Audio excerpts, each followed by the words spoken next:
ಯಾರೋ ಒಬ್ಬರು ಫೋನ್ ಮಾಡಿ ಸರ್ ಹಿಂಗೆ ಆನೆ ಬಂದಿದೆ ಇಂಥದ್ದಾಗಿದೆ ಅಂದಿದ ತಕ್ಷಣ ನಮ್ಮದು ತಂಡ ವಿವಿಧ ತಂಡ ಇದೆ, 4 ತಂಡ ಮಾಡ್ಕೊಂಡಿದ್ದೀವಿ ನಾವು ಬನ್ನರ್ಘಟ್ಟ ರಾಷ್ಟ್ರೀಯ ಉದ್ಯಾನವನದಲ್ಲಿ. ಆ 4 ತಂಡದಲ್ಲಿ ಯಾವುದೋ ಒಂದು ತಂಡ ಇಮಿಡಿಯೇಟ್ ಹೋಗಿ ಸ್ಪಂದನೆ ಮಾಡುತ್ತೆ. ಇವಾಗ ಸೋಲಾರ್ ಫೆನ್ಸ್ ಹೋಗಿ ಟಚ್ ಮಾಡಿ ಸಕ್ನ ನಮಗೆ SMS ಬರುತ್ತೆ ಮೆಸೇಜು, ಈ ಡ್ಯಾಮೇಜ್ ಆಗಿದೆ ಇಂಥ ಜಾಗದಲ್ಲಿ, ಅಲ್ಲಿಗೆ ಹೋಗ್ತಾರೆ, ಅಲ್ಲಿ ಸ್ಪಾಟಿಗೆ ಹೋಗ್ತಾರೆ, ಆನೆ ಎಲ್ಲಿದೆ ಅಂತ ಗೊತ್ತಾಗುತ್ತೆ. ನಾವಾಡುವ ನುಡಿಯೇ ಕನ್ನಡ ನುಡಿ. ಆನೆ ಇಲ್ಲ ತಾನೆ? ಇಲ್ಲ ಇಲ್ಲ ಇಲ್ಲ ಸರ್. ಬಟ್ ಇದರಿಂದ ಇದ್ರೆ ಗೊತ್ತಾಗಲ್ಲ. ಸೊ ನಮ್ಮ ಕುರ್ಚಿಲ್ ಕಡೆಲ್ಲ ಇದೇ ಸಮಸ್ಯೆ. ಸೊ ರೈನ್ ಫಾರೆಸ್ಟ್ ಅಲ್ಲಾದರೆ ವಿಸಿಬಿಲಿಟಿ ಕೆಳಗಡೆ ಇದ್ರೂ ಕೂಡ ಅದು ಗೊತ್ತಾಗ್ಬಿಡುತ್ತೆ. ನಮ್ಮದ್ರಲ್ಲಿ ಪಕ್ಕದಲ್ಲಿ ಇದ್ರೂ ಗೊತ್ತಾಗಲ್ಲ ಆನೆ. ಸೊ ಸೌಂಡು ಮಾಡಲ್ಲ, ಸುಮ್ಮನೆ ಹಂಗೆ ನಿಂತ್ಕೊಂಡ್ಬಿಡ್ತವೆ.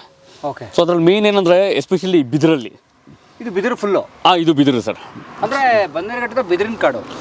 ಬಿದಿರು ಕಾಡೋದಿಲ್ಲ, ಸ್ವಲ್ಪ ಪೋರ್ಷನ್ ಆಫ್ ದ ಫಾರೆಸ್ಟ್ ಬಿದಿರಿದೆ. ಅಂದರೆ ಸಹಜವಾಗಿ ಬಂದಿರೋದು ಅವ್ರು ಪ್ಲಾಂಟೇಶನ್ ಮಾಡಿದ್ದಾರೆ, ಸಹಜವಾಗಿ ಬಂದಿರೋ ಬಿದಿರು ಇದೆ.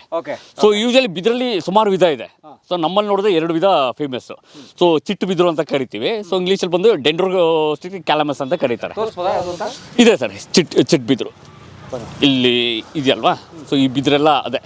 ಸೊ ಇದೇನಾಗುತ್ತೆ, ದೊಡ್ಡದಾಗಿ ಬೆಳೆಯಲ್ಲ. ಈ ಬಿದಿರು ಏನು ಇದೆ ಇದು ದೊಡ್ಡದಾಗಿ ಬೆಳೆಯಲ್ಲ. ಸೊ ಇಷ್ಟೇ ಇದು. ಓಕೆ. ಸೊ ಇದು ಆನೆಗಳಿಗೆ ಒಳ್ಳೆ ಆಹಾರ. ಯಾಕಂದರೆ ಆನೆಗಳಿಗೆ ಮೇಯ್ನಾಗಿ ಈ ಫೈಬರ್ ಬೇಕು.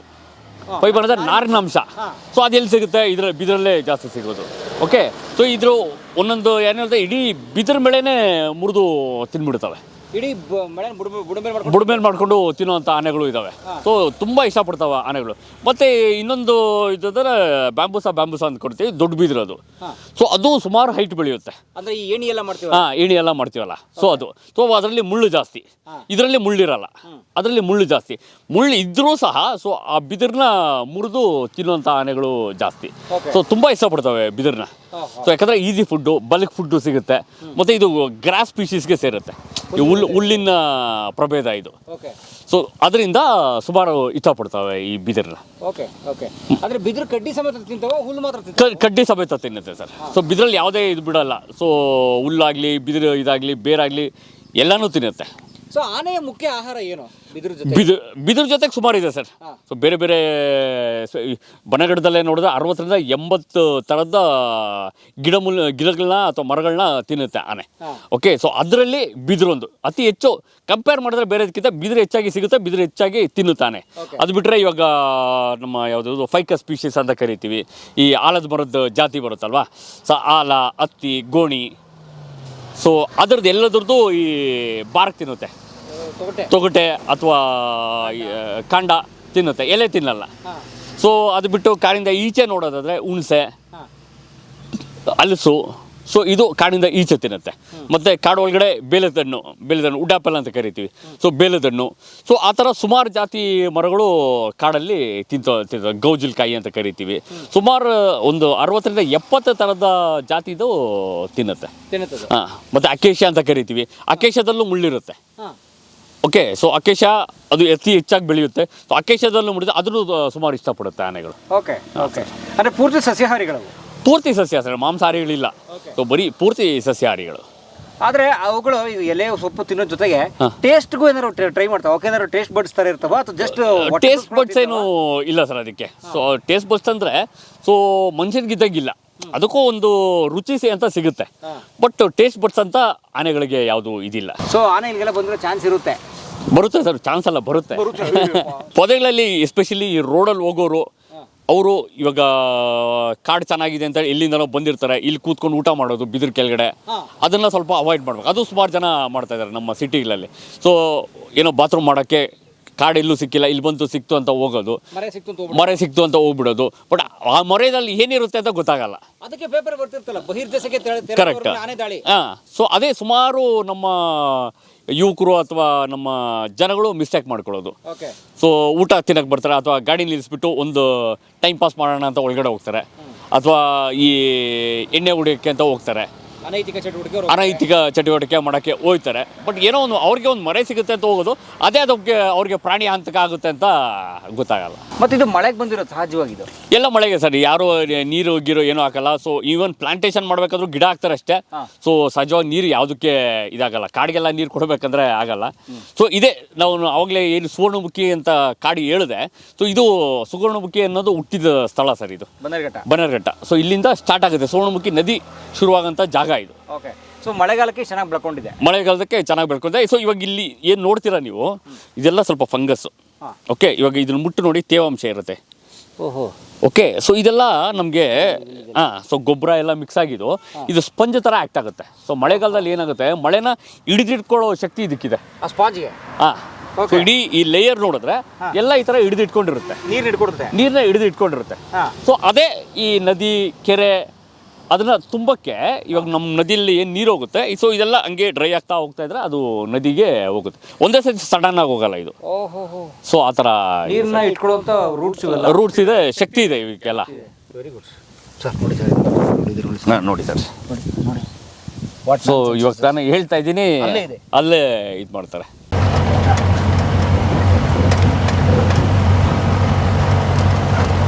ಶ್ರೀಧರ್ ಸರ್ ನಮಸ್ತೆ. ನಮಸ್ತೆ. ಹೇಗಿದ್ದೀರಿ ಸರ್? ಚೆನ್ನಾಗಿದ್ದೀವಿ, ತಾವು? ಚೆನ್ನಾಗಿದ್ದೀನಿ, ಧನ್ಯವಾದ. ಸ್ನೇಹಿತರೆ, ಶ್ರೀಧರ್ ಅವರು ಈ ನಮ್ಮ ಆನೆ ಟಾಸ್ಕ್ ಫೋರ್ಸ್ ಏನಿದೆಯಲ್ಲ, ಅಂದರೆ ಎಲಿಫೆಂಟ್ ಟಾಸ್ಕ್ ಫೋರ್ಸ್ ETF ನ RF ಅವರು. ಸರ್ ಸ್ವಾಗತ ಕಲಾ ಮಾಧ್ಯಮಕ್ಕೆ ತಮಗೆ. ತಮ್ಮದೊಂದು ಸ್ಥೂಲವಾದ ಪರಿಚಯ ದಯವಿಟ್ಟು. ನಾನು ಇಲ್ಲಿ ETF ಇನ್ಚಾರ್ಜ್ RF ಆಗಿ ಕೆಲಸ ಮಾಡ್ತಿದ್ದೀನಿ. ನಮ್ಮ ಬನ್ನರ್ಘಟ್ಟ ರಾಷ್ಟ್ರೀಯ ಉದ್ಯಾನವನ ತುಂಬ ವಿಶೇಷವಾದ ಜಾಗ. ಯಾಕೆಂದರೆ ಬೆಂಗಳೂರು ತೀರಾ ಹತ್ರ, ಬೆಂಗಳೂರು ಹತ್ರ ಅನ್ನೋದಕ್ಕಿಂತ ಬೆಂಗಳೂರಿಗೆ ಜೊತೆಲೇ ಇದೆ. ಆದ್ದರಿಂದ ಇಲ್ಲಿ ಸಣ್ಣ ಒಂದು ಬದಲಾವಣೆ, ಆನೆಗಳ ಓಡಾಟ ಆದರೂ ದೊಡ್ಡ ಸುದ್ದಿ ಆಗುತ್ತೆ. ಇದು ಜನರಿಗೂ ಕೂಡ ತುಂಬಾ ತೊಂದರೆ ಆಗೋ ಚಾನ್ಸಸ್ ಇರುತ್ತೆ. ಆದ್ದರಿಂದ ಸರ್ಕಾರ 2023 ಜುಲೈಯಲ್ಲಿ ಎಲಿಫೆಂಟ್ ಟಾಸ್ಕ್ ಫೋರ್ಸ್ ಅಂತ ವಿಶೇಷವಾಗಿ ಒಂದನ್ನು ಸ್ಟಾರ್ಟ್ ಮಾಡುತ್ತೆ. 2023 ಜುಲೈಯಲ್ಲಿ 2 ವರ್ಷ ಆಯಿತು. ಎಲಿಫೆಂಟ್ ಟಾಸ್ಕ್ ಫೋರ್ಸ್ ಆನೆ ಕಾರ್ಯಪಡೆ ಅಂತೇಳಿ. ಆದ್ದರಿಂದ ಜನಕ್ಕೆ ತುಂಬಾ ಹೆಲ್ಪ್ಫುಲ್ ಆಗಿದೆ. ಜನದ್ದು ಆಗಿನ ನಾವು ಮೊದಲು 2023ರಲ್ಲಿ ನೋಡಿದ್ದ ಜನದ ಬಿಹೇವಿಯರ್ಗೂ ಈಗಿನ ಬಿಹೇವಿಯರ್ಗೂ ವ್ಯತ್ಯಾಸ ಇದೆ. ಯಾಕೆಂದರೆ ಆನ್ ಸ್ಪಾಟ್ ಇಮಿಡಿಯೇಟಾಗಿ ಒಂದು ಫೋನ್ ಕಾಲಲ್ಲಿ ಅವ್ರಿಗೆಲ್ಲ ಕೆಲಸ ಆಗುತ್ತೆ. ಯಾರೋ ಒಬ್ಬರು ಫೋನ್ ಮಾಡಿ, ಸರ್ ಹಿಂಗೆ ಆನೆ ಬಂದಿದೆ, ಇಂಥದ್ದಾಗಿದೆ ಅಂದಿದ ತಕ್ಷಣ ನಮ್ಮದು ತಂಡ, ವಿವಿಧ ತಂಡ ಇದೆ, 4 ತಂಡ ಮಾಡ್ಕೊಂಡಿದ್ದೀವಿ ನಾವು ಬನ್ನರ್ಘಟ್ಟ ರಾಷ್ಟ್ರೀಯ ಉದ್ಯಾನವನದಲ್ಲಿ. ಆ 4 ತಂಡದಲ್ಲಿ ಯಾವುದೋ ಒಂದು ತಂಡ ಇಮಿಡಿಯೇಟ್ ಹೋಗಿ ಸ್ಪಂದನೆ ಮಾಡುತ್ತೆ. ವಿತಿನ್ 45 ಮಿನಿಟ್ಸಲ್ಲೆಲ್ಲ ನಾವು 45 ನಿಮಿಷದ ಒಳಗಡೆ ಎಲ್ಲ ಅವ್ರಿಗೆ ಸ್ಪಂದನೆ ಮಾಡ್ತಿದ್ದೀವಿ. ಆ ಸ್ಪಂದನೆ ವಿವಿಧ ರೀತಿಯಲ್ಲಿ ಇದೆ. ಹಂಗಂದರೆ ನಮ್ಮ ಹತ್ರ ಕ್ರ್ಯಾಕರ್ಸ್ ಕೊಡ್ತೀವಿ, ಅವ್ರಿಗೆ ಅದನ್ನ ಡ್ರೈವ್ ಮಾಡೋಕ್ಕೆ ಇದು ಮಾಡ್ತೀವಿ. ಡ್ರೋನ್ ಇದೆ, ಡ್ರೋನ್ ಯೂಸ್ ಮಾಡ್ತೀವಿ, ಉಪಯೋಗಿಸ್ತೀವಿ. ಈ ಥರ ಅದನ್ನ ಮುಂದೆ ವಿವರಿಸ್ತಾ ಹೋಗ್ತೀನಿ. ಆಗ ಇದು ಬಂದಾಗ ಬನ್ನರ್ಘಟ್ಟ ರಾಷ್ಟ್ರೀಯ ಉದ್ಯಾನವನ ಏನು ಅಂದರೆ 260 ಚದರ ಕಿಲೋಮೀಟರ್ ಇದೆ. 260 ಚದರ ಕಿಲೋಮೀಟರ್ ಅಂದರೆ 26,051 ಹೆಕ್ಟರ್ ಅರಣ್ಯ ಪ್ರದೇಶ. ಈ ಅರಣ್ಯ ಪ್ರದೇಶ ಹಿಂಗಿರ್ಬೇಕಾದ್ರೆ ಇದನ್ನ ಅದೇ ಅಡ್ಮಿನಿಸ್ಟ್ರೇಟಿವ್ ಪರ್ಪಸ್ ಆಗಿ 4 ವಿವಿಧ ರೇಂಜ್ಗಳನ್ನಾಗಿ ಮಾಡಿದ್ದಾರೆ. ಒಂದು ಬನ್ನರ್ಘಟ್ಟ ರೇಂಜು ವಲಯ, ಬನ್ನರ್ಘಟ್ಟ ವಲಯ, ನಂತರ ಆನೇಕಲ್ ವಲಯ, ಹಾರೋಹಳ್ಳಿ, ಕೋಡಿಹಳ್ಳಿಯ ವಲಯ ಅಂತ ಮಾಡಿದ್ದಾರೆ. ಅಂದರೆ ಆಡಳಿತದ ದೃಷ್ಟಿಯಿಂದ ಅದರಲ್ಲಿ ವಿವಿಧ ಶಾಖೆಗಳು ಮತ್ತು ಗಸ್ತುಗಳಿವೆ. ಇದರಲ್ಲಿ ವಿಶೇಷ ಏನು ಅಂದರೆ ನಾವು ವನ್ಯಜೀವಿ ರಾಷ್ಟ್ರೀಯ ಉದ್ಯಾನವನ ಆಗಿರೋದ್ರಿಂದ 17 ಕಳ್ಳಬೇಟೆ ತಡೆ ಶಿಬಿರ ಇದೆ ನಮ್ಮಲ್ಲಿ. ಈ ಕಳ್ಳಬೇಟೆ ತಡೆ ಶಿಬಿರದಲ್ಲಿ ಅಲ್ಲೇ ಸಿಬ್ಬಂದಿಗಳಿರ್ತಾರೆ, 24 ಗಂಟೆನೂ ಅಲ್ಲೇ ಇರ್ತಾರೆ. ಅವ್ರದ್ದು ಉದ್ದೇಶ ಕಳ್ಳಬೇಟೆ ತಡೆಯೋದು, ಅರಣ್ಯ ಗಸ್ತು ಮಾಡೋದು, ಆನೆಗಳು ಹೊರಗಡೆ ಬರದಂತೆ ನೋಡೋದು. ಈ ಕಳ್ಳಬೇಟೆ ಶಿಬಿರ ಇರೋದ್ರಿಂದ ಜನಕ್ಕೂ ಒಂದು ಅದು ಸೈಕಲಾಜಿಕಲ್ ಫೀಲಿಂಗು, ಇಲ್ಲಿ ಕಳ್ಳಬೇಟೆಗಳೆಲ್ಲ ಗಣನೀಯವಾಗಿ ಕಡಿಮೆ ಆಗಿದೆ ಅಂತ ಹೇಳಕ್ಕೆ ಇಷ್ಟಪಡ್ತೀನಿ. ಇದು ಇದ್ರ ಉದ್ದೇಶ. ನಂತರ ಇದೇನು ಅಂದರೆ ಬನ್ನರ್ಘಟ್ಟ ರಾಷ್ಟ್ರೀಯ ಉದ್ಯಾನವನ 59 ಕಿಲೋಮೀಟ್ರ್ ಉದ್ದ ಬರುತ್ತೆ ನಮಗೆ. ಇಲ್ಲಿಂದ ನಮ್ಮ ಹುಣಸನಹಳ್ಳಿ ಭಾಗ ಅಂತ ಕರಿತೀವಿ, ಕೋಡಹಳ್ಳಿ ವ್ಯಾಪ್ತಿಯಲ್ಲಿ ಬರುತ್ತೆ. ಆ ಹುಣಸನಹಳ್ಳಿ ವ್ಯಾಪ್ತಿಗೆ ತಲುಪುವಾಗ ಹಿಂಗೆ ನೇರನೇ ಹೋದರೆ 59 ಕಿಲೋಮೀಟ್ರ್ ಇದೆ. ಅದು ಅಲ್ಲಿ ನಮಗೆ ಕಾವೇರಿ ಸಿಗುತ್ತೆ. ನಮ್ಮ ಕಾವೇರಿ ವನ್ಯಜೀವಿ, ಕಾವೇರಿ ನದಿಗಿಂತ ಕಾವೇರಿ ವೈಲ್ಡ್ ಲೈಫ್ ಸ್ಯಾಂಚುರಿ ಅಂತ ನಮ್ಮದು ಅಡ್ಮಿನಿಸ್ಟ್ರೇಟಿವ್ ಮಾಡ್ಕೊಂಡಿದ್ದಾರೆ. ಅದು ಚಾಮರಾಜನಗರ ಸರ್ಕಲ್ ಬರುತ್ತೆ. ಅದು ನಂತರ ಪಕ್ಕದಲ್ಲಿ ನಾರ್ತ್ ಕಾವೇರಿ ಅಂತ ಹೇಳಿ ತಮಿಳ್ನಾಡ್ದು ಭಾಗ ಬರುತ್ತೆ. ತಮಿಳ್ನಾಡಿಗೆ ಈಗ ನಮ್ಮ ಬನ್ನರ್ಘಟ್ಟ ರಾಷ್ಟ್ರೀಯ ಉದ್ಯಾನವನ ಏನಿದೆಯೋ ಅದೇ ನಮ್ಮ ಮೋಸ್ಟ್ ಆಫ್ ದ ಜಾಗದಲ್ಲಿ ಕರ್ನಾಟಕ ಮತ್ತು ತಮಿಳ್ನಾಡಿನ ಗಡಿಯಾಗುತ್ತೆ. ಈಗ ಉದ್ದ 59 ಕಿಲೋಮೀಟ್ರ್ ಹೇಳಿದೆ. ನಂತರ ಏನಾಗ್ತದೆ, ಹಾಗೆ ಹೋಗ್ತಾ ಇದ್ರದ್ದು ಅಗಲ ಬಂದಾಗ ಒಂದು ಹತ್ರ ಬರೀ 30 ಮೀಟ್ರ್ ಇದೆ. ಕರ್ನಾಟಕ ಮತ್ತು ತಮಿಳ್ನಾಡು ಗಡಿ ಕೇವಲ 30 ಮೀಟ್ರ್ ಇದೆ. 30 ಮೀಟರ್ 150 ಅಡಿ ಅಷ್ಟೇ ಅಷ್ಟೇ ಒಂದು ಸೈಟ್ ಅಷ್ಟು ಒಂದು ಸೈಟ್ ಅಷ್ಟು 150 ಅಡಿ 30 ಮೀಟ್ರಿಂದ ಹೇಳಿ 13.2 ಕಿಲೋಮೀಟರ್ ಅಷ್ಟು ಅಗಲ ಬರುತ್ತೆ ಮ್ಯಾಕ್ಸಿಮಮ್. ಹಾಗಾಗಿ ಆನೆಗಳ ಚಲನವಲನ ಇಲ್ಲಿ ಜಾಸ್ತಿ. ನೀವು ಇಮ್ಯಾಜಿನ್ ಮಾಡ್ಬೋದು, ಮರಿ 30 ಮೀಟ್ರಲ್ಲಿ ನೀವು ಆನೆನ ಆ ಕಾಡಲ್ಲಿ ಹೆಂಗೆ ಇರಿಸ್ಲಿಕ್ಕಾಗತ್ತೆ? ಹಂಗಂದ್ರೆ ಆ 30 ಮೀಟ್ರ್ ಆದ ತಕ್ಷಣ ತಮಿಳ್ನಾಡು ಕಾಡಿದೆ. ಹಂಗಂದ್ರೆ 30 ಮೀಟ್ರ್ ಇಲ್ಲಿಗೆ ಎಂಡ್ ಆಯಿತು ಅಂದರೆ ಪಕ್ಕದಲ್ಲಿ ಕಾಡೆ, ತಮಿಳ್ನಾಡು ಕಾಡು ಅಷ್ಟೇ. North Kaveri wild life sanctuary ಅಂತೀವಿ, ಜವಳಗೆರೆ ವಲಯಕ್ಕೆ ಬರುತ್ತೆ, ಅದು ತಮಿಳ್ನಾಡಿಗೆ ಸೇರುತ್ತೆ. ಅಲ್ಲಿ ಪಕ್ಕ ಕಾಡಿದೆ. ಹಿಂಗೆ ಬಂದರೆ ಈ 30 ಮೀಟ್ರ್ ಈ ಕಡೆಗೆ ದಾಟಿದ್ರೆ ಹಳ್ಳಿಗೆ ಬಂದ್ಬಿಡುತ್ತೆ. ಆ ಹಳ್ಳಿನ ನಿಯಂತ್ರಿಸೋದಕ್ಕೋಸ್ಕರ ಈ 4 ವಲಯದ ಜೊತೆಯಾಗಿ ಜುಲೈ 23ರಲ್ಲಿ ರಾಜ್ಯ ಸರ್ಕಾರವು ಎಲಿಫೆಂಟ್ ಟಾಸ್ಕ್ ಫೋರ್ಸ್ ಅಂತ ಮಾಡುತ್ತೆ, ಆನೆ ಕಾರ್ಯಪಡೆ. ಅದಕ್ಕಷ್ಟು ಸಿಬ್ಬಂದಿಗಳು, ನಮ್ಮ ಕಾಯಂ ಸಿಬ್ಬಂದಿಗಳು, ಹೊರಗುತ್ತೆ ನೌಕರರನ್ನೆಲ್ಲ ಹಾಕಿ ಒಂದು ತಂಡವಾಗಿ ಮಾಡುತ್ತೆ. ಆ ತಂಡನ ನಾವು 4 ತಂಡವಾಗಿ ಈ ವಲಯವಾರನ್ನ ವಿಂಗಡಿಸ್ಕೊಂಡಿದ್ದೀವಿ. ಆ 4 ತಂಡಗಳು ಅಲ್ಲಲ್ಲೇ ಹೆಡ್ ಕ್ವಾರ್ಟರ್ಸಲ್ಲಿ ಇರ್ತಾರೆ. ಯಾವುದೇ ಒಂದು ಕರೆ ಬಂದ ತಕ್ಷಣ ಅಲ್ಲಿಗೆ ಹೋಗಿ ಸ್ಪಂದಿಸ್ತಾರೆ. ಇಂಥ ಮಾಹಿತಿ ಇದೆ. ಈ ಇಡೀ ಬನ್ನೇರುಘಟ್ಟದ ಈ ರಾಷ್ಟ್ರೀಯ ಉದ್ಯಾನವನ ನ್ಯಾಷನಲ್ ಪಾರ್ಕ್ ಅಂತ ಅನೌನ್ಸ್ ಆಗಿ, ಅಂದರೆ ರಿಸರ್ವ್ ಫಾರೆಸ್ಟ್, ಮೀಸಲು ಅರಣ್ಯ ಅಂತ ಆಗಿರೋದ್ರಿಂದ ಎಷ್ಟು ಆನೆಗಳ ಪಾಪ್ಯುಲೇಷನ್ ಇರಬಹುದು ಸರ್ ಇಲ್ಲಿ? ಈಗ ನಮ್ಮ ಒಂದು ಅಂದಾಜು ಪ್ರಕಾರ 150 ಆನೆಗಳು ನಮ್ಮದೇ ಆದ, 140ರಿಂದ 160 ಆನೆಗಳು ನಮ್ಮದೇ ಆದ ಬನ್ನರ್ಘಟ್ಟ ರಾಷ್ಟ್ರೀಯ ಉದ್ಯಾನವನ ವ್ಯಾಪ್ತಿದ ಆನೆ ಇವೆ. ಅದ್ರ ಜೊತೆಗೆ 200ರಿಂದ 250, 300 ಆನೆ ತನಕ ನಮಗೆ ಈ ಕಡೆ ತಳಿ ಮತ್ತು ಕಾವೇರಿ ವೈಲ್ಡ್ ಲೈಫ್ ಸ್ಯಾಂಚುರಿ ಅನ್ನಲ್ಲ, ಆ ಕಡೆಯಿಂದನೂ ಈ ಕಡೆಗೆ ಆನೆಗಳು ಪಾಸಿಂಗ್ ಆಗ್ತಿವೆ. ಹಾಗಂದ್ರೆ ಕಾಡು ಮಧ್ಯೆ ನಮಗೇನು ಬ್ಯಾರಿಕೇಡ್ಸ್ ಇಲ್ಲ. ಹಾಗಾಗಿ ಆನೆಗಳದ್ದು ಆ ಚಲನವಲನೂ ಜಾಸ್ತಿ ಇವೆ. ಒಂದು 150 ರೆಸಿಡೆಂಟ್ ಎಲಿಫೆಂಟ್ಸು, ಒಂದು 200-300 ಆನೆಗಳು. ಹೌದು, ಅದನ್ನ ಬಳಸ್ಕೊಂಡು ಪಾಸ್ ಆಗುವಂಥವು. ಹೌದು.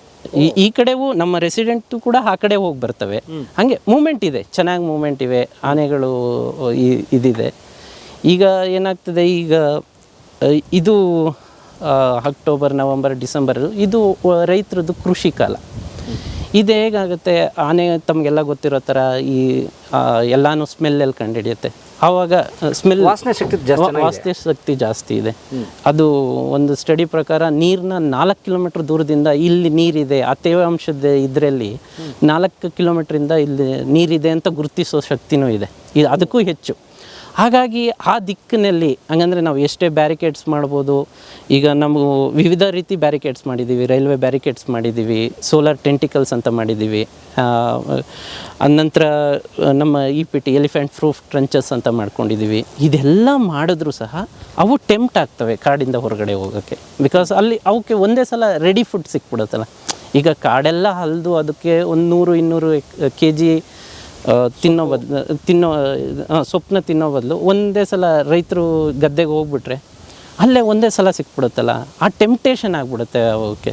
ಅದು ಈ ಸಂದರ್ಭದಲ್ಲಿ ಈ ಅಕ್ಟೋಬರ್ ನವಂಬರ್ ಸಂದರ್ಭದಲ್ಲಿ ಅದು ಆಗಿ ಅದನ್ನ ತಡೆಯೋದೇ ಒಂದು ಚಾಲೆಂಜಿಂಗ್ ಆಗಿರುತ್ತೆ ನಮಗೆ. ಅಂದರೆ ಈಗ ಕೊಯ್ಲಿಗೆ ಬಂದಿರ್ತವೆ ಬೆಳೆ ಅಂತ ಹೇಳಿ.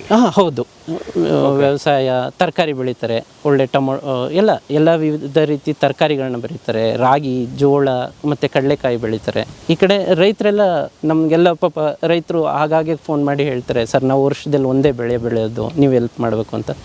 ಈಗ ರೈತರದ್ದು ಇದು ಕೂಡ ಹಂಗಂದ್ರೆ ದಾಟಿನೂ ಕೂಡ ಚೇಂಜ್ ಆಗಿದೆ. ಅವರು ಏನು ನಮ್ಮದು ಎಫರ್ಟ್ಸ್ನ ನೋಡಿ ನಮಗೂ ಈಗ ನಾವೊಂದು ಆನೆ ಮಿತ್ರ ಅಂತ ಒಂದು ಕಾನ್ಸೆಪ್ಟ್ ಮಾಡ್ತಿದ್ವಿ.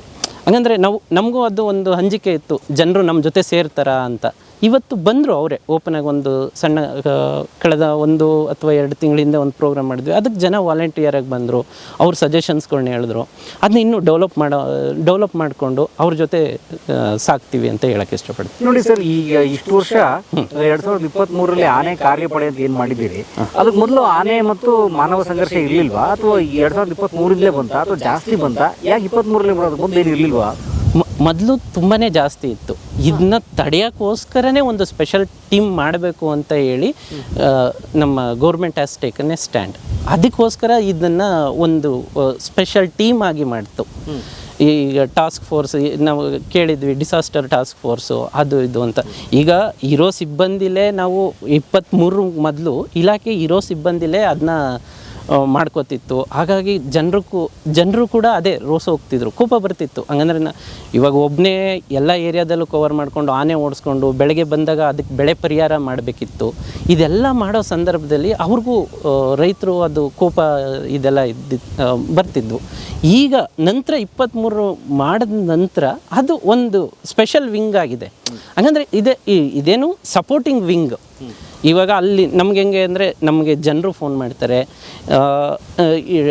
ಡಿಪಾರ್ಟ್ಮೆಂಟ್ ಸ್ಟಾಫ್ ಫೋನ್ ಮಾಡ್ತಾರೆ, ರೈತರುಗಳು ಫೋನ್ ಮಾಡ್ತಾರೆ, ಇನ್ನೊಬ್ಬರು ಯಾರೋ NGOಗಳು ಫೋನ್ ಮಾಡ್ತಾರೆ. ಆಮೇಲೆ ಕಾರಲ್ಲಿ ಹೋಗ್ತಿದ್ದರು, ಸರ್ ಇಲ್ಲ ಆನೆ ಸೌಂಡ್ ಆಯಿತು ಅಂತ. ನಮಗೆ ಕಂಟ್ರೋಲ್ ರೂಮ್ಗೂ ಒಂದು ನಂಬರ್ ಕೊಟ್ಟಿದ್ದೀವಿ, ಅದಕ್ಕೆ ಸೋರ್ಸ್ ಸಿಗುತ್ತೆ. ಅದ ನಂತರ ನಾವು ಎಲ್ಪಿಂಗ್ ಟೀಮ್ ನಾವೇನು ಮಾಡ್ತೀವಿ, ಹಿಂಗೆ ಇಲ್ಲಿ ಕೋಡಳ್ಳಿ ವ್ಯಾಪ್ತಿ ಹಿಂಗೆ ತಿಪ್ಪೂರು ಅನ್ನೋ ಗ್ರಾಮಕ್ಕೆ ಹಿಂಗೆ ಬಂತು ಅಂದಾಗ ಆ ಕನ್ಸರ್ನ್ಡ್ ನಮ್ಮ ಕಂಟ್ರೋಲ್ ರೂಮ್ಗೆ ಇದು ಮಾಡ್ತಾರೆ. ಅದಕ್ಕೆ ನಾವೊಂದು ವಾಟ್ಸಪ್ ಗ್ರೂಪ್ ಮಾಡ್ಕೊಂಡಿದ್ದೀವಿ. ನಮ್ಮ ಇಡೀ ತಂಡ ETF ಮತ್ತು ಡಿವಿಷನ್ ಸ್ಟಾಫು, ರೇಂಜ್ ಸ್ಟಾಫು ಎಲ್ಲರನ್ನೂ ಒಳಗೊಂಡಂತೆ ಒಂದು ಟೀಮ್ ಮಾಡ್ಕೊಂಡಿದ್ದೀವಿ. ಆ ಟೀಮ್ ಅಲ್ಲಿ ಮೆಸೇಜ್ ಹಾಕ್ತಾರೆ, ಇಂಥ ರಾಮು ಎನ್ನುವರು ಕರೆ ಮಾಡಿ ತಿಪ್ಪೂರು ಗ್ರಾಮದ ಬಳಿ ಆನೆ ಬಂದಿರೋದಾಗಿ ತಿಳಿಸಿರುತ್ತಾರೆ ಅಂತ ಹೇಳಿ ಒಂದು ಮಾಹಿತಿ ಕೊಡ್ತಾರೆ. ಅವ್ರು ಫೋನ್ ಏನು ಮಾಡಿ ತಿಳಿಸ್ತಾರೋ ಅದನ್ನ ವಾಟ್ಸಪ್ ಗ್ರೂಪಲ್ಲಿ ಹಾಕ್ತಾರೆ. ಇದು ನಮ್ಮ ಹುಡುಗರಿಗೆಲ್ಲ ಶೇರ್ ಆಗುತ್ತೆ, ನಮ್ಮನ್ನು ಸೇರಿದಂತೆ. ನಾವು ಆಗ ಆ ಟೀಮ್ನ ನೋಡ್ರಪ್ಪ ಇಲ್ಲಿದ್ದೀರಿ, ಇಮಿಡಿಯೇಟ್ ನೀವು ಅಲ್ಲಿಗೆ ಹೋಗಿ, ರೈತರಿಗೆ ತೊಂದರೆ ಆಗ್ತಿದೆ ಅಂತ ಹೇಳಿ ನಾವು ಇಮಿಡಿಯೇಟು ಆ ಕನ್ಸರ್ನ್ಡ್ ETF ಟೀಮ್ಗೆ ಅಲ್ಲಿ ಪರ್ಮನೆಂಟ್ ಸ್ಟಾಫ್ ಇರುತ್ತೆ, ವಾಚರ್ಸ್ ಇರ್ತಾರೆ, ಎಲ್ಲರನ್ನೂ ಕರ್ಕೊಂಡು ಅಲ್ಲಿ ಆ ಏರಿಯಾದ ಪರ್ಮನೆಂಟ್ ಸ್ಟಾಫು, ಆ ಕನ್ಸರ್ನ್ಡ್ ಯಾರು ಇದಿರ್ತಾರೋ DRFOಸು, ಬೀಟ್ ಫಾರೆಸ್ಟರ್ಸು, ಬೀಟ್ ವಾಚರ್ಸು, ನಂತರ RFOಸ್ಗಳು, ರೇಂಜ್ ಫಾರೆಸ್ಟ್ ಆಫೀಸರ್ಸು ಕೂಡ ಅವರು ಕೂಡ ನಮ್ಮ ಜೊತೆ ಬಂದು ಸೇರಿ ಆ ಆನೆನ ಕಾಡಿನ ಒಳಗಡೆಗೆ ಡ್ರೈವ್ ಮಾಡೋಕ್ಕೆ ಎವ್ರಿ 24/7 ರೆಡಿ ಆಗ್ತಾರೆ. ಈಗ ಸಣ್ಣ ಉದಾಹರಣೆ ನಾನು ತಮ್ಗೆ ಕೊಡೋಕ್ಕೆ ಇಷ್ಟಪಡ್ತೀನಿ. ಇಲ್ಲಿ ರೈಲ್ವೆ ಬ್ಯಾರಿಕೇಡ್ ಹಾಕಿದೆ, ನಮ್ಮ ಬೂತ್ನಹಳ್ಳಿ ಸರ್ವೆ ನಂಬರ್ 64 ಅಂತ ಬನ್ನರ್ಘಟ್ಟ ರೇಂಜ್ ಇದೆ. ಆ ಆನೆಗಳು ಇಲ್ಲಿಂದ ಮಾಗಡಿ, ಕುಣಿಗಲ್ಲು, ತುಮಕೂರು ತನಕ ಹೋಗ್ತಿದ್ವು. ಇಲ್ಲಿ ಬನ್ನರ್ಘಟ್ಟದಿಂದ ನಮ್ಮ ನೈಸ್ ರೋಡ್, ಈಗ ಕನಕಪುರ ಮೇನ್ ರೋಡ್ ಆಗಿದೆ, ಅಲ್ಲಿ ಫ್ಲೈಓವರ್ ಮಾಡಿದ್ದಾರೆ. ನಿಮಗೆ ನೈಸ್ ರೋಡ್ ಜಂಕ್ಷನ್ ಆದಮೇಲೆ ಒಂದು ಬ್ರಿಡ್ಜ್ ಮಾಡಿದ್ದಾರೆ, ತಾವು ಅಬ್ಸರ್ವ್ ಮಾಡಿರ್ಬೋದು, ದೇವಿಕರಾಣಿ ಎಸ್ಟೇಟ್ ಪಕ್ಕ. ಹೌದು. ಆ ಬ್ರಿಡ್ಜ್ ಎಂತಕ್ಕೆ ಅಂದರೆ ಇಟ್ಸ್ ಎ ಎಲಿಫೆಂಟ್ಸ್ ಪಾಸಿಂಗ್, ಎಲಿಫೆಂಟ್ಗಳು ಕ್ರಾಸ್ ಆಗಲಿ ಅಂತ ಮಾಡಿರೋ ಏಕೈಕ ಬ್ರಿಡ್ಜ್ ಅದು. ಆಗ್ರಾ ಕ್ರಾಸ್ ಬ್ರಿಡ್ಜ್ ಇದೆ ಅಲ್ಲ, ಇದೆ. ಹೌದು, ಅದು ಎಲಿಫೆಂಟ್ ಕ್ರಾಸ್ ಆಗ್ಲಿ ಅಂತಾನೆ ಮಾಡಿರೋ ಬ್ರಿಡ್ಜ್, ಬೇರೆ ಇನ್ನೇನು ಪರ್ಪಸ್ ಇಲ್ಲ ಅದಕ್ಕೆ. ಮನುಷ್ಯ ಲಾರಿಗಿರಿ ಏನು ಹೋಗಲ್ಲ. ಅದನ್ನ ಹಂಗಂದ್ರೆ ಆಗ ಎಲಿಫೆಂಟ್ಸು ಮೂವ್ ಆಗ್ತಿದ್ವು, ಅದೇ ರೋಡಲ್ಲಿ ಮೂವ್ ಆಗಿ ನೈಸ್ ರೋಡು, ಕೆಂಗೇರಿ ರೋಡ್ನ ದಾಟ್ಕೊಂಡು ಕುಣಿಗಲ್ಲು, ಮಾಗಡಿ, ತುಮಕೂರುವರೆಗೂ ಹೋಗ್ತಿದ್ವು. ಈಗ ಏನಾಯಿತು, ಕಳೆದ ಈ ರೈಲ್ವೆ ಬ್ಯಾರಿಕೇಡ್ಸ್ನೆಲ್ಲ ಮಾಡಿದಾದ್ಮೇಲೆ ಆನೆಗಳು ಈ ಕಡೆನೇ ಉಳಿಯೋಕ್ಕಾದ್ವು. ಆದದ್ರಿಂದ ಈಗ ತುಮಕೂರು, ಮಾಗಡಿ, ತುಮಕೂರು, ಕುಣಿಗಲ್ ಡಿಸ್ಟಿಕ್ ಈ ಕಡೆ ಎಲ್ಲ ಕ್ರಾಪ್ ಡ್ಯಾಮೇಜು ನಮ್ಮ ಆನೆಗಳಿಂದ ಆಗುವಂಥದ್ದು ಕಡಿಮೆ ಆಗ್ತಾ ಬಂತು. ಇದು ಒಂದು ವಿಶೇಷ. ಆದರೆ ರೈಲ್ವೆ ಬ್ಯಾರಿಕೇಡ್ಸ್ ಪರಿಹಾರನ ಅದನ್ನ ದಾಟುವಂಥ ಟೆಕ್ನಿಕ್ ಕಲ್ತ್ಬಿಡ್ತಾವಂತಲ್ಲ ಆನೆಗಳು. ಕಲ್ತ್ಬಿಟ್ಟಿವೆ, ಅದು ಆಗುತ್ತೆ. ಆದರೆ ತಕ್ಕ ಮಟ್ಟಿಗೆ ಹೌದು, ಹಾಗಂದ್ರೆ ಎಫಿಷಿಯೆಂಟಾಗಿ ವರ್ಕ್ ಮಾಡ್ತಿದೆ ಅದು. ಇದೆ, ಆಗೋದೇ ಇಲ್ಲ 100% ಅಂತ ಅದನ್ನ ಇದು ಮಾಡ್ತಿದ್ದೀವಿ. ಚೆನ್ನಾಗೂ ವರ್ಕ್ ಆಗ್ತಿದೆ. ಎಲ್ಲೋ ಒಂದೋ ಎರಡೋ ಅದು ನ್ಯೂನ್ಯತೆಗಳು ಇರ್ಬೋದು, ಆಗ್ಬೋದು ಕೂಡ. ಜೊತೆಗೆ ಸೋಲಾರ್ ಬೆಳೆ ಬಳಸ್ತಿದ್ದೀರಿ. ಸೋಲಾರು ನಾವು ಸೋಲಾರ್ ಹ್ಯಾಂಗಿಂಗ್ ಫೆನ್ಸ್ ಅಂತ ಮಾಡಿದ್ದೀವಿ, ಹೇಗೆ ಜೋತ್ ಬೀಳೋ ಅಂಥದ್ದು.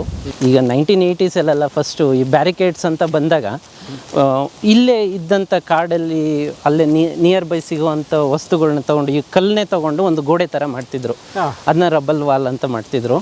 ತಾವು ನೋಡ್ಬೋದು ಇಲ್ಲಿ. ಹಾಂ, ಅಲ್ಲಿ ಜೋಡಿಸಿದಾರಲ್ಲ ಅದೇ ರಬ್ಬಲ್ ವಾಲ್. ನಮ್ಮದು ಫಾರೆಸ್ಟ್ ಗಡಿ ಭಾಗ ಅಂತ. ಗಡಿ ಭಾಗ ಅದು ಫುಲ್ಲು ಪರ್ಫೆಕ್ಟಾ ಏನು ಅನ್ನೋದು ಆಮೇಲೆ ಆಗಿಂದು ವಾಸ್ತವ ಸ್ಥಿತಿಗೆ ಅಲ್ಲಿ ಪ್ರೆಸೆಂಟ್ಲಿ ಏನಿತ್ತೋ ಅದಕ್ಕೆ ಅದನ್ನ ಬ್ಯಾರಿಕೇಡ್ ಮಾಡಿ ಇಟ್ಕೊಂತಿದ್ವಿ. ಹೌದು, ಆಗಿನ ವ್ಯವಸ್ಥೆ. ಬೇಲಿ ಅಂತಾನು ಆಯಿತು. ಇವಾಗ ವನ್ಯಪ್ರಾಣಿಗಳು ಆ ಕಡೆ ಬರ್ದೆ ಹೋದದ್ದು, ಜನರು ಒತ್ತುವರಿ ಮಾಡಲೇಬಾರ್ದು ಮುಂದಕ್ಕೆ ಅಂತ. ಹಾಗೆ ದಿನ ಕಳೆದಂತೆ ಟೆಕ್ನಾಲಜಿ ಬೆಳೆದಂತೆ ಈಗ ನಾವು ಮುಂದುವರೆದಿದ್ದೀವಿ. ಆಮೇಲೆ ನಂತರ ಸೋಲಾರ್ ಮಾಡಿದ್ವಿ, EPT ಮಾಡಿದ್ವಿ, ಎಲಿಫೆಂಟ್ ಪ್ರೂಫ್ ಟ್ರಂಚಸ್ ಮಾಡಿದ್ವಿ. ನಂತರ ಈಗ ರೈಲ್ವೆ ಬ್ಯಾರಿಕೇಡ್ಸ್ ಮಾಡ್ತಿದ್ದೀವಿ, ಹ್ಯಾಂಗಿಂಗ್ ಸೋಲಾರ್ ಫೆನ್ಸಸ್ ಅಂತ ಮಾಡ್ತಿದ್ದೀವಿ. ಹಂಗೆ ಟೆಕ್ನಾಲಜಿ ಮೂವ್ ಆದಂತೆ ಅದನ್ನು ಕೂಡ ಇವಾಗ ಗೋಡೆ ಇದು ನೋಡಿ, ಇಲ್ಲಿಂದ ರೈಲ್ವೆ ಬ್ಯಾರಿಕೇಡ್ ತನಕ ಬಂದಿದ್ದೀವಿ.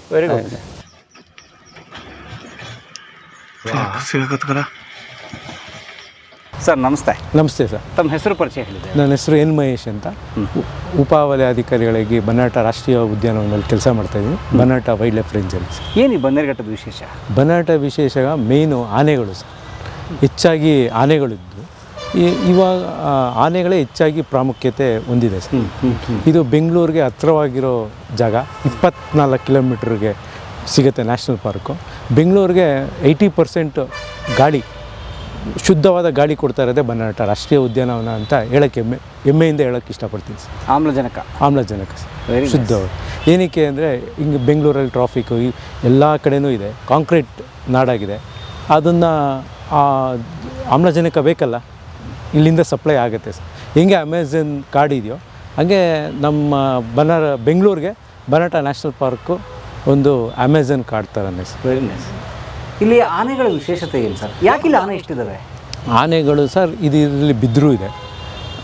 ಎಲಿಫೆಂಟ್ ಮೊದಲು ಮಾದೇಶ್ವರ ಸ್ಟೇಟ್ ಫಾರೆಸ್ಟ್ ಕಾರಿಡಾರ್ಲಿದೆ ಸರ್. ಇದಕ್ಕೆ ಇದು ಕಾವೇರಿ ವೈಲ್ಡ್ ಲೈಫಿಂದ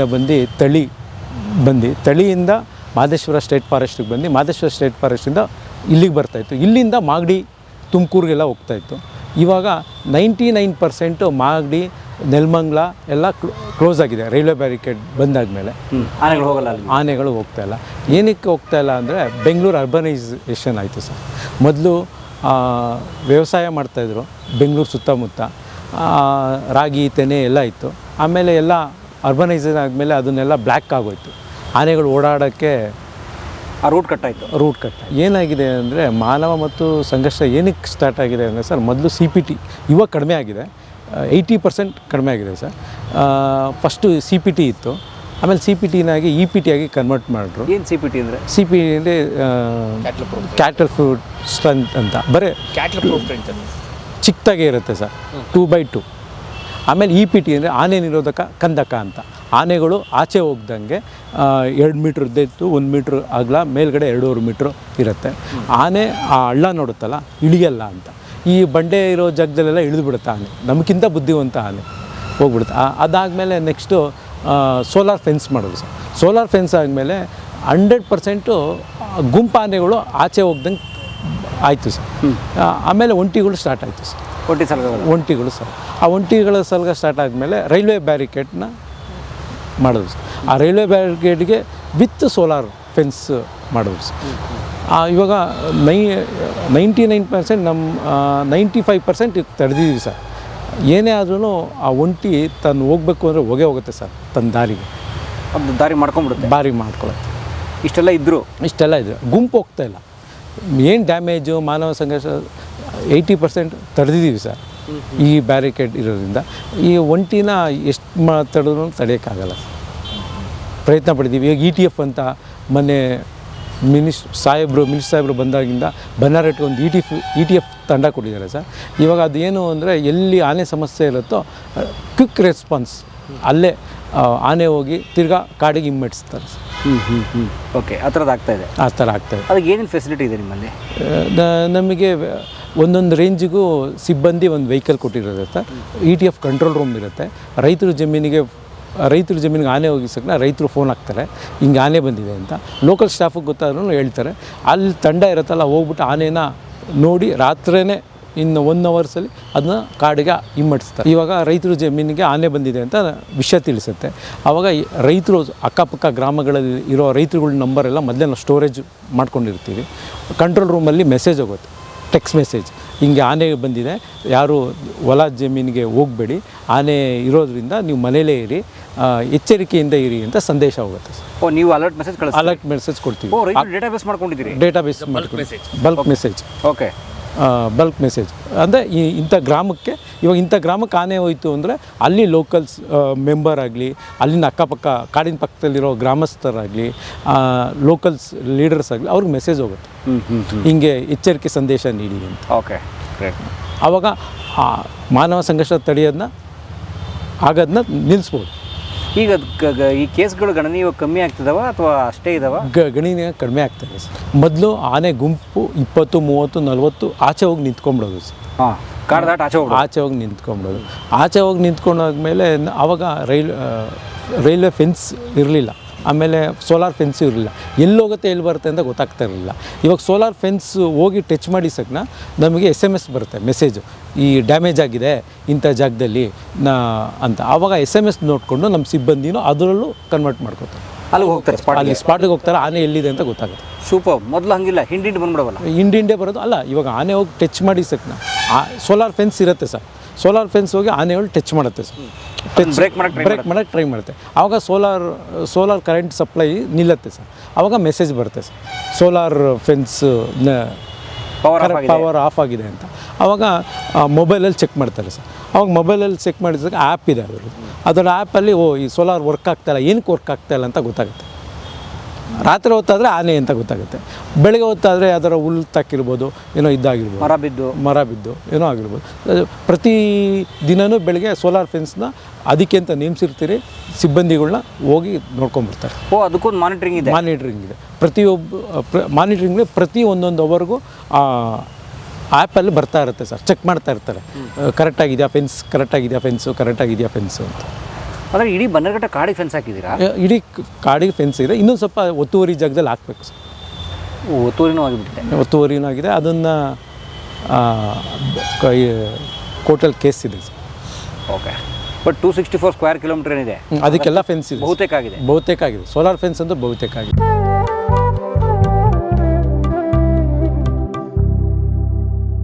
ಈ ವಿಡಿಯೋ ನೋಡಿ ನಿಮಗೆ ಕಾಡಿನ ಬಗ್ಗೆ ಅರಿವು ಬಂದಿದ್ರೆ, ಸೂಕ್ಷ್ಮವಾಗಿರಬೇಕು ಅಂತ ಅನಿಸಿದರೆ, ಕಸ ಹಾಕಬಾರ್ದು ಅಂತ ಅನಿಸಿದರೆ, ಕಿರ್ಚಾಡಬಾರ್ದು ಅಂತ ಅನಿಸಿದರೆ, ನಾವು ಸೋಷಿಯಲ್ ಡಿಸ್ಟೆನ್ಸಿಂಗ್ ಪ್ರಾಣಿಗಳಿಂದ ಇಟ್ಕೋಬೇಕು ಅಂತ ಗೊತ್ತಾಗಿದ್ದರೆ ಈ ವಿಡಿಯೋ ಸಾರ್ಥಕ.